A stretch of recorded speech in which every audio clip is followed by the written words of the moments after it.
এটা 12 মাসি আম গাছ। অন্যের জ্যৈষ্ঠ মাস শেষ হয়ে আষাঢ় মাস পড়লো, অন্যের আম প্রায় শেষ। আমার নতুন করে আমের এই যে মুকুল এসছে, নতুন করে মুকুল, এবং কিছু আম খুব ছোট গাছে কয়েকটা আম বয়ে যাচ্ছে। এগুলো হয়তো টিকে যাবে। দেখুন অল্প কয়েকটা টিকে গেছে, প্রচণ্ড গরমে সব ঝরে গেল। এই যে মুকুল, এই যে আরেকটা আম টিকে গেছে, আর এই যে মুকুল দেখা যাচ্ছে। আর এইটা হচ্ছে পুরানা আম গাছ। পুরানা আম গাছে 2টা আম আছে,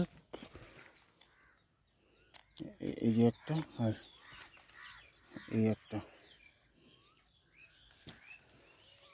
এখানেও আছে ছোট্ট আম দেখা যাচ্ছে, এটা যদি টিকে যায়।